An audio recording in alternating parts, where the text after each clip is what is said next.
Щиро радий вас вітати в Єрусалимському університеті. Я теж радий вас бачити. Дякую. І хотілося б вас попитати ваші спогади про українсько-єврейські взаємини в попередні декади, в 70-х, 80-х роках, можливо пізніше. Якими ви їх пам'ятаєте? І якщо їх порівнювати із сьогоденням, чи ви можете казати про прогрес, про різницю між тим, що було ще, скажімо, 20-30 років тому і що ми маємо на сьогоднішній день? Ну, я належав тоді до організації, яка називалась Товариство єврейсько-української дружби чи українсько-єврейських взаємин. Що нас не було багато, але ми працювали для єврейсько-українського порозуміння. І коли настав 91-й рік, то ми організували тут велику конференцію, на яку приїхала представницька велика делегація з України. Президент України Кравчук того часу, він спорядив такий спеціальний літак, на якому приїхали визначні представники української громадськості та науковці. І ми могли вільно обговорювати взагалі шляхи подальшої роботи між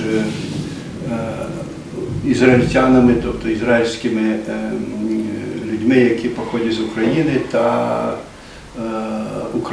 українською інтелігенцією та суспільством. Це було після того, вже ці взаємини розвивалися надзвичайно плідно. І в Україні була створена організація українсько-єврейської дружби теж. І ми почали наші імпрези, вони проводити разом. Тобто це наша ізраїльська організація і українська організація. На чолі її стояла і стоїть дотепер Лариса Скорик, а на чолі ізраїльської стояв Яків Сусленський. Яків Сусленський багато займався знаходженням тих українців, які врятували євреїв під час Другої світової війни. І ще до того, як Україна стала незалежною, йому вдалося провести через комісії Яд Вашему десятки кандидатів на це почесне звання. Але наші взаємини з Україною, вони були з українством, вони були в двох планах. Перший план – це був план основний, спочатку це були взаємини з українською діаспорою. І другий план був – це взаємини з тими людьми в Україні, з якими могли взагалі спілкуватися того часу, бо був Радянський Союз з усіма обмеженнями. Але ті люди, які були в нашому товаристві, це по більшості вони були вихідцями з ГУЛАГу, які сиділи разом з українськими націоналістами, дисидентами і так далі. І вони привезли на Захід твори Василя Стуса та інших українських поетів, письменників і так далі. Вони були практично політичними та літературними представниками України на Заході. Дуже багато зробили для цього до того, як Україна стала незалежною. А дотепер взаємини розвиваються надзвичайно інтенсивно між державами, між нашими суспільствами теж, між науковими установами, теж торгівельні взаємини і так далі. Так що я бачу лише такі ознаки доброї майбутності. Дякую. У 80-х роках відбулася дуже важлива конференція, як на мене, присвячена українсько-єврейським взаєминам, революційна, по суті, перша така. Якщо ми беремо академічний зріз, він цікавий. Власне, чи ви могли би якусь інформацію від себе надати, можливо, спогади довкола того, пов'язані з організацією? Дивіться, я не брав участі в цій конференції. Я був ще тоді досить, скажімо, новим іммігрантом в Ізраїлі, і ізраїльські науковці, вони нас, тобто нових іммігрантів, не дуже допускали в своє коло і не дуже давали нам взагалі можливості навіть брати участь в таких справах. Так що я нічого на той час, це був 83-й рік, я нічого не можу сказати. Єдине, що організував це з ізраїльського боку професор Шмуель Етінгер, що ця конференція вона була важливою, тому що була така перша конференція такого роду, хоча були теж спроби такої конференції в 60-ті роки в Нью-Йорку. А конференція закінчилась фіаско, майже фіаско, бо український бік і ізраїльський бік історики мали різні погляди взагалі на те, що на українську історію, на те, що сталося між цими двома народами в минулому. І врятував цю ситуацію професор Мір'ям Прицак, якому вдалося якось зробити так, що ізраїльська делегація, яка мала намір покинути цю конференцію, вона залишилась там. І тоді, і після того, саме Мір'ям Прицак був тою людиною, яка стала провідною силою у встановленні нормальних наукових взаємин між ізраїльськими установами науковими та українською діаспорою. Оскільки ви згадали Омеляна Прицака, і 2019 року виповнилося 100 років з дня його народження, я хотів би спитати вас про професора Прицака. Чи знали ви його особисто? Якщо так, яким ви його пам'ятаєте? Я його зустрів в Ізраїлі, коли він відвідав Ізраїль. Я був на його лекціях, я після лекцій з ним розмовляв. Це була абсолютно фантастична людина. Він був якось, як на мене, це була людина, яка до нас прилетіла з космосу. Бо, по-перше, це був науковець такого рівня, якого я в своєму житті не бачив. І навіть тепер я мало бачу людей такого взагалі масштабу, як він. Він був людиною, який знав дуже багато мов, який мав оригінальні ідеї. Спочатку з ним ніхто, може, і не погоджувався, але з часом люди зрозуміли, що стоїть за його взагалі думками та ідеями. В нього була дуже оригінальна концепція походження міста Київ та взагалі історії України, яка відзеркалена в його книжках. На мене він справив надзвичайно таке велике враження, позитивне враження. І крім того, я мало зустрічав українців, які були б такими друзями єврейського народу, як професор Мір'ям Прицак, який завжди про це говорив, і він мені сказав це кілька разів і так далі.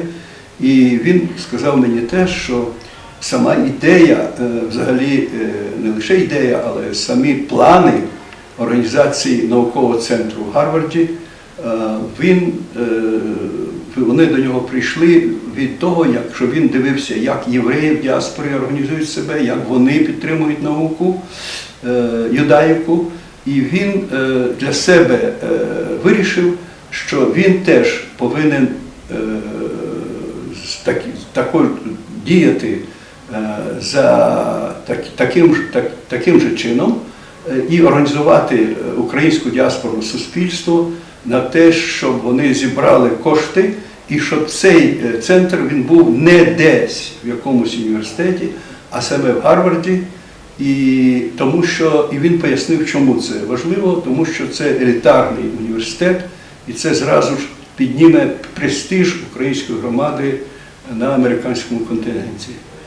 Я міг з ним тільки погоджуватись про це. І мушу сказати, що коли він був тут в Ізраїлі, то в загарі ізраїльському було до нього подвійне таке ставлення. З одного боку, більшість людей вони притримувались такої ж думки про нього, як і я, а були такі люди, які вважали його несерйозною людиною, фантастом, у якого були такі різні ідеї щодо етимології різних слів, і що ці етимології, вони на основі тюркських мов, були спірні, і мало того, що його ідеї, що вони пов'язані з хазарським каганатом і так далі, і з тими різними реаліями того часу, що вони теж були неоднозначні і спірні. Але одночасно з тим він відкрив тут для науковців, всіх науковців, він відкрив ці ідеї важливості вивчення торгівельних путей у середньовіччі, щоб вони простягалися від Родезу у Франції і аж до Китаю.